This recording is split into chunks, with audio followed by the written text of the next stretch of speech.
remote Arab tribesmen are once again exerting significant influence on global affairs. A phenomenon that has been observed on numerous occasions throughout history. The Red Sea region currently faces a substantial security challenge due to the proliferation of piratical assaults on international maritime traffic by Yemen-based Houthi insurgents. In response to escalating missile and drone strikes on commercial and U.S. naval ships, a coalition led by the US and UK initiated joint strikes on Houthi military targets in Yemen on January 9.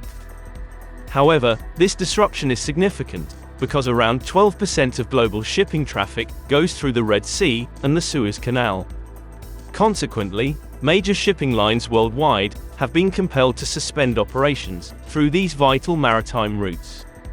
A series of attacks on commercial ships in the Red Sea has occurred since the Israel-Hamas conflict began on October 7. Iranian-backed Houthi militants, who control parts of Yemen, have utilized an arsenal of advanced weaponry, including ballistic missiles and kamikaze drones, in their assaults on international shipping within the Red Sea. These actions are conducted in support of the Palestinian militant group Hamas. On November 21, the Galaxy Leader, an Israeli cargo ship traveling from Turkey to India, was seized by Yemen's Houthi rebels, who are aligned with Iran. The attacks continued, with 3 commercial vessels, including 2 Israeli ships, being targeted by Houthi drones and missiles on December 3. Since then, 29 more ships have been attacked in the area, with 13 of those suffering direct strikes from missiles or drones. The rebels also declared that all ships associated with Israel are fair targets. But they won't target Chinese or Russian ships, unless they're linked to Israel. China's stake in the Red Sea. China, being the world's largest trading nation, has a significant stake in the Red Sea region. These attacks still affect China's economic interests. For example, China's largest shipping company, COSCO, has stopped shipping to Israel because of security concerns. Moreover, as Europe stands as China's primary trading partner, with over 60% of trade by value typically passing through the Suez Canal, the disruption in this route has prompted cargo vessels to take longer detours around Africa's Cape of Good Hope.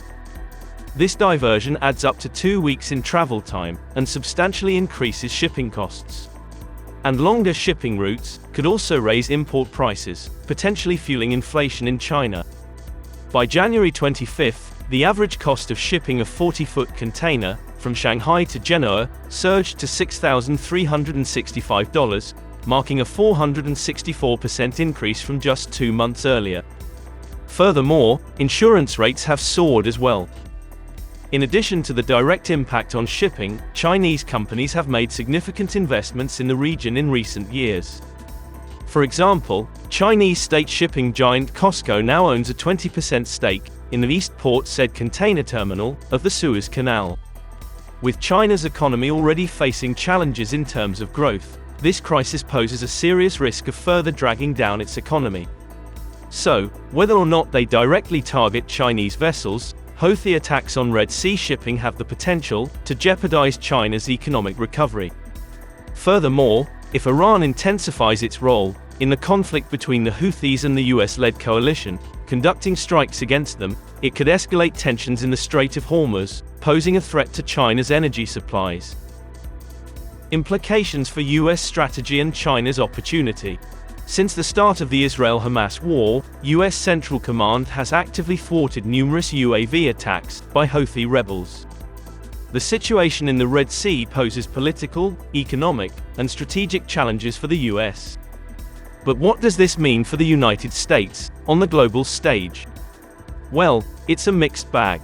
While the US aims to maintain stability and security in the region, its stance on the Israel-Hamas conflict has led to political isolation, as it stands as the sole dissenting voice against a United Nations Security Council ceasefire resolution. And back home, President Biden is facing declining support, especially among younger demographics, as the conflict intensifies. Economically, the toll of ongoing conflicts, both in the Middle East and Ukraine, is causing rifts within the US Congress. But it's not just politics and economics at play here, there are strategic implications as well. Strategically, coordinated attacks on international shipping raise concerns about the need to reassess US force posture in the Indo-Pacific region. With 2 aircraft carriers currently deployed in the Middle East, since the start of the Israel-Hamas conflict, a prolonged concentration of force in the Gulf could potentially undermine Washington's Indo-Pacific objectives. Speaking of which, let's dive deeper into the Indo-Pacific strategy. Firstly, the reorientation of US forces in the Middle East runs counter to the intended pivot towards Asia. Secondly, the attacks carried out by the Houthis and Iran underscore the unpredictable threats capable of disrupting regional supply chains. Thirdly, the US encounters difficulties in conducting counter-terrorism and counter-piracy operations in the Indo-Pacific region, particularly in collaboration with allies. Furthermore, the integration of the Middle East into a connectivity project for the Indo-Pacific region is becoming increasingly problematic. Lastly, China's refusal to join efforts to safeguard Red Sea shipping lanes underscores Beijing's divergent approach to engaging with the Middle East, compared to that of the United States. China's opportunity. The Chinese are well prepared to capitalize on this situation. The reason Beijing seems so relaxed about the crisis is obvious. This is a situation in which China wins either way. Chinese companies, including China United Lines, CU Lines, swiftly seize commercial opportunities in the Red Sea amid heightened security concerns. Increased presence of Chinese vessels, displaying flags and crew affiliations, serves as a deterrent against piracy. Beijing stands to benefit geopolitically, regardless of the crisis outcome, potentially becoming a key security provider in the Middle East. The situation underscores the importance of a robust Chinese navy and validates previous strategic decisions, such as establishing a military base in Djibouti. China enjoys seeing the US lose credibility and influence. Chinese experts are pleased to see the United States facing challenges in its strategic relationships with Muslim countries due to its support for Israel. This situation benefits China, especially as the US is already heavily involved in the conflict in Ukraine. If the US continues to support Israel, China will have more chances to strengthen its relationships with other Middle Eastern countries. This will make China's approach to regional security seem more reliable and appealing. China has firmly stated that it will not join the US-led coalition against the Houthis, citing its policy of non-cooperation, non-support, and non-confrontation. This decision stems not only from its strategic principles, but also from its careful balancing act between Israel and the Arab world, as well as between Sunni and Shia Muslims. Despite its reluctance to intervene directly, China acknowledges that the activities of the Houthis in the Red Sea are impacting its interests. So, what are China's alternatives or possible courses of action? Only time will tell, as we await further developments in the situation. Impact on the Indian economy. India's near-term export targets are under threat, due to global upheavals and uncertainties, such as the fallouts of the Ukraine-Russia war, and now the Red Sea crisis that has paralyzed global maritime trade.